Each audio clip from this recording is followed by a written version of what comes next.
पण गुंगी ओसरली की पुन्हा तिचा हट्ट सुरू होईल। तो हट्ट आपण पूर्ण करायचा मिसेस प्रधान।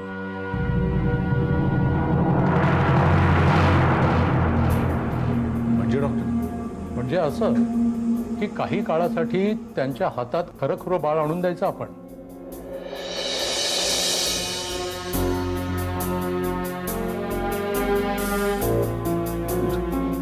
डॉक्टर काय बोलताय तुम्ही?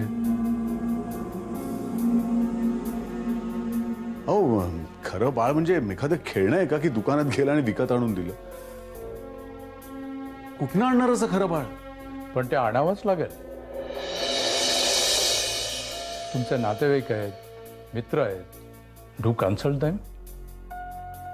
पण हा सर्वात चांगला उपाय आहे।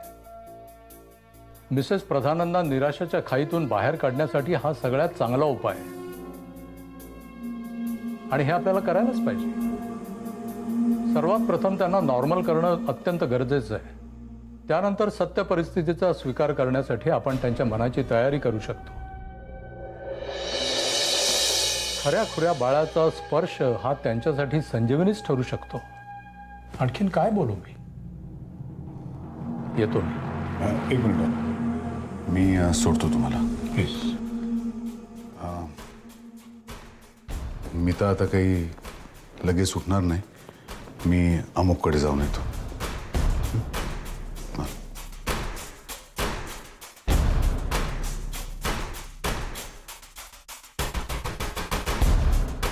आता बाळ कुठून आणणार आपण?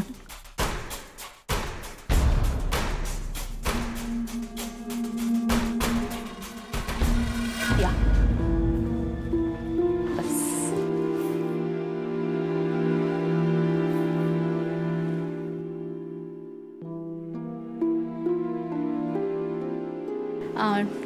ठीक आहे, प्रॉब्लेम काहीच नाही आहे। फक्त विटॅमिन्स आणि बाकीची सप्लिमेंट्स अजून 1 महिना चालू ठेव। बाकी everything is all right. Mrs Pradhan कशा आहेत आता? काय सांगू तुला मी आशू, पूर्णपणे सैरभैर झाली आहे ती। तिच्याकडे बघवतही नाही आणि तिच्यासाठी काही करताही येत नाही। बाळ हवं हे जन्मभराचं ऑब्सेशन होतं तिचं आणि तिच्याच बाबतीत हे असं व्हावं। मुळात एकतर इतकी वर्ष वाट बघितल्यानंतर आता कधीच शक्य नाही असं वाटत असतानाच तिला दिवस गेले। त्यामुळे आनंदाच्या शिखरावर असल्यासारखं वाटत होतं तिला आणि आता एकदम पाताळात।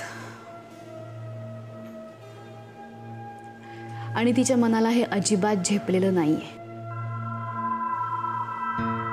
बाळ नाहीये हे स्वीकारणंच तिच्या मनाने नाकारलंय आणि ह्या सगळ्या प्रॉब्लेम्सचं मूळ तिथे आहे। ती एकतर सुन्नपणे बधीरपणे बसून तरी असते किंवा मग बाळ आहे असं समजून वागत असते। पण यावर काहीतरी उपाय असेल ना? चालू आहे, ट्रायल आणि एरर चालू आहे। डॉक्टर भागवत म्हणून एक सायकॅट्रिस्ट आहेत, ते ट्रीट करतात तिला। हे नाजूक आहे ना सगळं, त्याच्यामुळे ट्रीटमेंट सुद्धा खूप जपून सावधपणे करावी लागते। आम्हाला सध्या सगळ्यांना बाळ आहे असं नाटक करावं लागतंय। तेव्हा नमिताची ही अशी अवस्था बघणं आणि बाळ असल्याचं नाटक करणं असा दुहेरी ताण आहे सध्या आमच्या सगळ्यांवर। दादाची अवस्था तर फार बिकट झाली आहे। He too has lost his baby.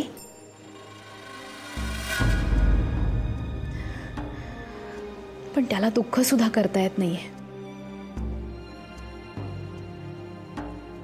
स्वतःचं दुःख बाजूला ठेवून नमितासाठी उभं राहणं भाग आहे त्याला।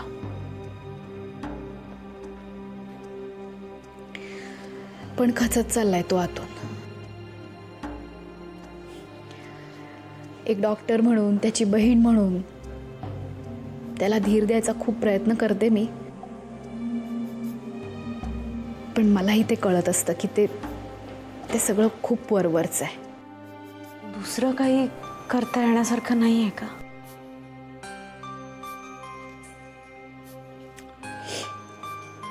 सध्या तरी ही ट्रायल आणि एररची ट्रीटमेंट चालू ठेवणं आणि आशा करत राहणं की एक ना एक दिवस नमिता यातून बरी होईल. दुसरं काय.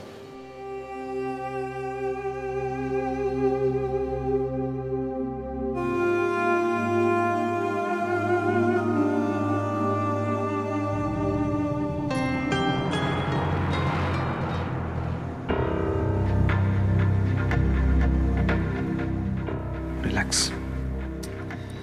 कसा रिलॅक्स हो अमोघ? विचित्र गुंता झालाय सगळा, विचित्र. म्हणजे ना, डॉक्टर जे म्हणतायत ते एका बाजूने पटतंय, पण प्रॅक्टिकली इम्पॉसिबल आहे यार. मला सांग, मूल म्हणजे एखादी वस्तू आहे का बाजारात मिळणारी? पटकन गेलो बाजारात आणि आणली विकत. शुभंकर, तू एखादा तानं बाळ दत्तक का नाही घेत? अमोघ, काय बोलतोयस तू? मूल दत्तक घेणं म्हणजे काय सोपं वाटलं का तुला? बरोबर आहे यार. मूल दत्तक घ्यायचं म्हणजे ती सगळी प्रोसिजर आली. आई वडिलांची शारीरिक मानसिक अवस्था ते चेक करणार, आणि नमिताची सध्याची कंडिशन पाहता कठीण आहे ऑप्शन. काहीतरी करायला हवं, and that too very fast.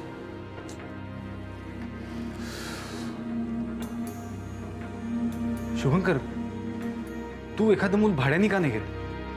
काय बोलतोयस काय तू अमोघ?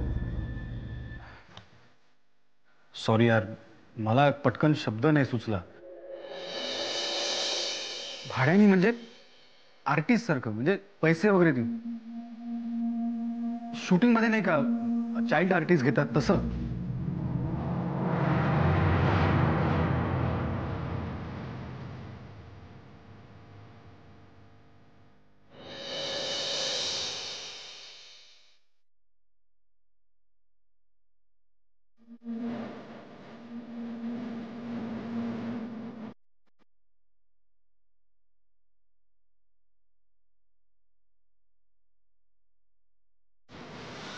शुभंकर, शुभंकर, शुभंकर, कुठे आहेस तू?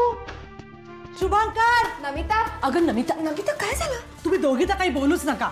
या आता. आलात तुम्ही दोघी? तुम्हाला माहितीये तुमच्या मुलांनी काय केलंय? शुभंकर माझ्या बाळाला घेऊन कुठेतरी गेलाय. नमिता, अगं तू. तुमचा मुलगा म्हणून त्याला काही बोलायचं नाही. हे बघ नमिता, तू ऐकून तरी घे. तुम्ही तर काही बोलूच नका मध्ये हत्या. तुम्ही मला कसली मदत करत नाही माझ्या बाळासाठी. तुम्ही आधी शुभंकरला सांगा आणि माझं बाळ घेऊन या. नमिता, अगं शुभंकर ना बाळाला घेऊन डॉक्टरांकडे गेलाय. डॉक्टरांकडे न्यायला पाहिजे की नाही त्याला? हे बघ, तू शांत हो. बघू, मी तुला काहीतरी खायला करून आणू? काही नको. सारखं आराम कर, आराम कर. काहीतरी खायला घेऊन येते. सारखं मला गुंगवण्याचा प्रयत्न करता आणि माझं बाळ माझ्यापासून तोडून नेताय तुम्ही. हे काय मला दिसत नाही? पण मी चालवून घेणार नाहीये.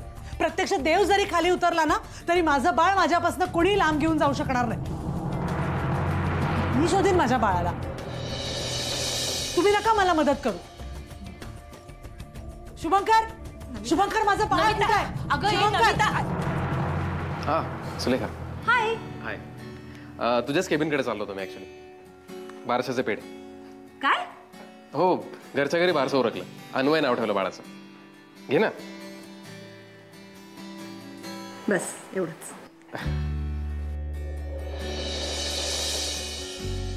मी मानलं तुला समीर. जगातल्या अक्षरशः मुठभर लोकांनाही जे जमणार नाही ना, ते तू करून दाखवलंयस. आय मीन, काहीही झालं तरी दुसऱ्या पुरुषाचं मूल स्वतःचं म्हणून ऍक्सेप्ट करणं,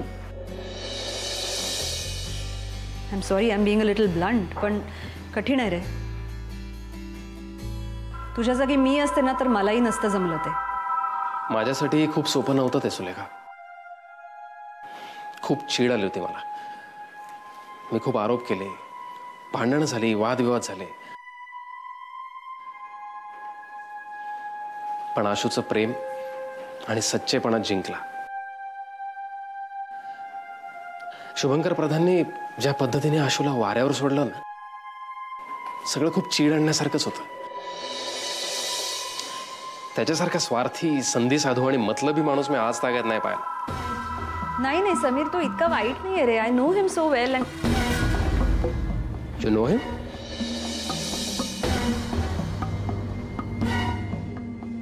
काय? What do you mean? नाही म्हणजे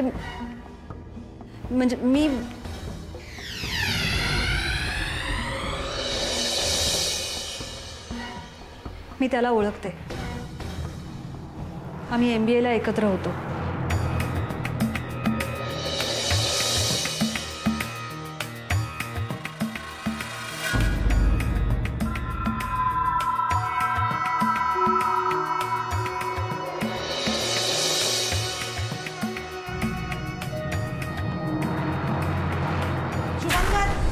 शुभंकर, नमिता अगं शुभंकर डॉक्टरांकडे गेला, सांगितलं ना तुला. मला माहितीये तो डॉक्टरांकडे गेला नाहीये. तुम्ही खोटं बोलताय. मी स्वतः जाऊन शोधणार आहे त्याला. तर शुभंकर, नमिता तुम्ही मध्ये बोलू नका आत्या.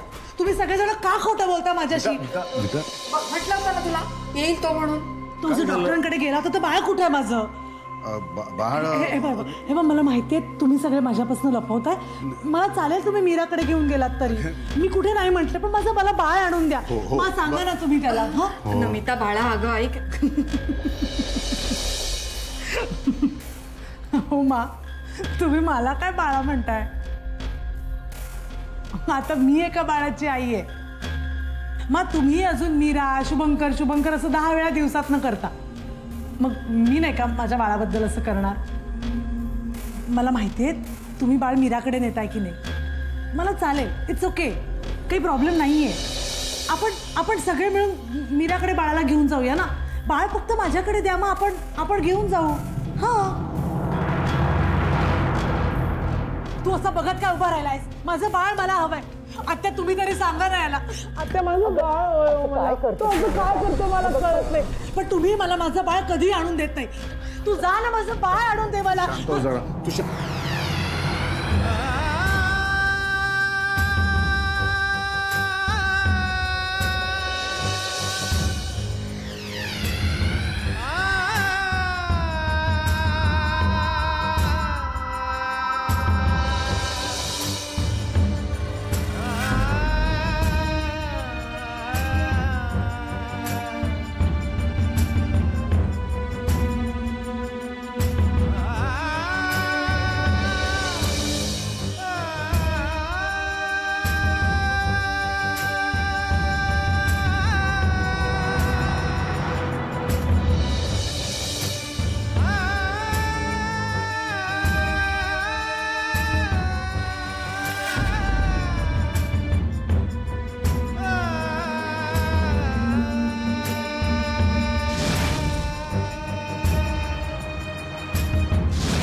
मी म्हटलं ना माझं बाळ हवंय मला. सोनू,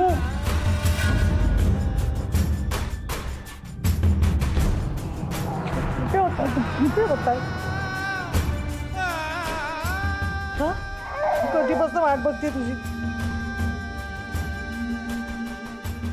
तुला माहितीये का आपल्या नर्सरीत खेळायला जायचंय. असं रडून कसं चालेल? चला माझं बाळ मिळालं. किती खेळणी आणली तुझ्यासाठी माहितीये का? आम्ही आणि बाबांनी सगळी नर्सरी सजवली एका सोनासाठी. मोठा टेडी बेअर आणलाय तुझ्यासाठी, वाघोबा आणलाय तुझ्यासाठी. सगळं तुझ्यासाठीच आहे. ती तुझी खोली आहे. आणि तुझ्यासाठी मोठी जी रूम आहे ना, मला खूप सारी खेळणी पण आहेत. चाकू माझी.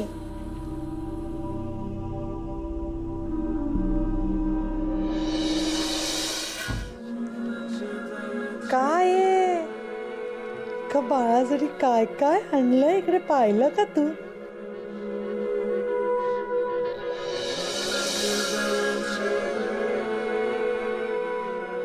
अश्विनी,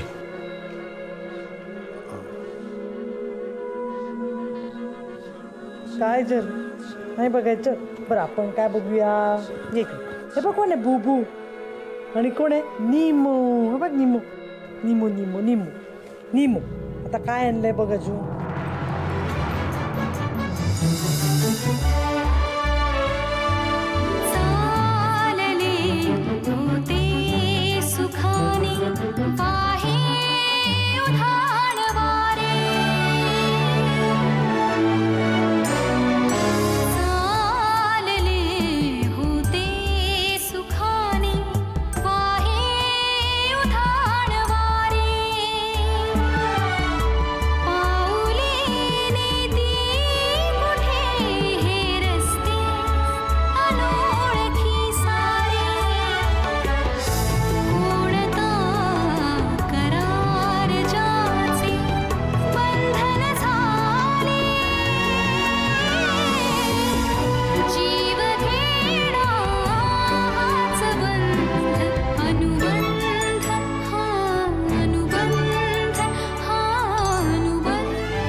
कशी आहेस तू अश्विनी?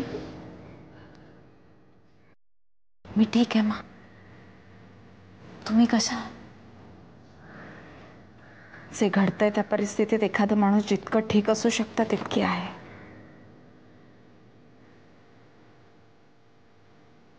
मिसेस प्रधानांचं ऐकल्यापासून मला चैनच पडत नाही. मी हॉस्पिटलमध्ये गेले होते तेव्हा त्या बेशुद्ध अवस्थेत होत्या.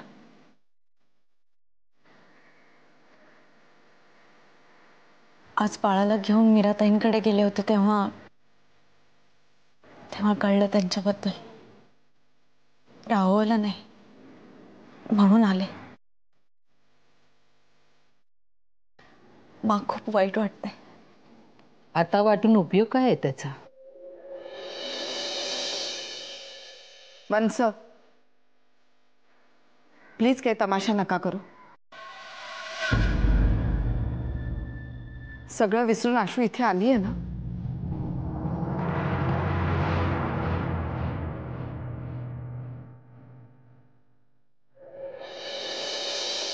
Ashwini, thank you very much. बाळाला घेतल्यावर नमिता एकदम नॉर्मल झाली. कदाचित थोड्याच वेळाकरता असेल, पण यामुळे आम्हा सगळ्यांनाच किती रिलीफ मिळालाय हे तुला माहित नाही.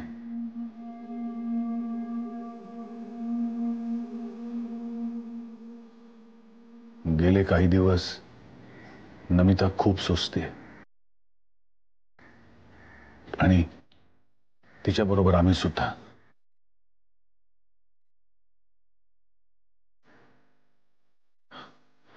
पण आज कितीतरी दिवसांनी मला नमिताचा चेहरा खुललेला दिसला. फक्त तुझ्यामुळे अश्विनी. खरंच थँक्यू व्हेरी मच. तुम्ही प्लीज असं बोलू नका.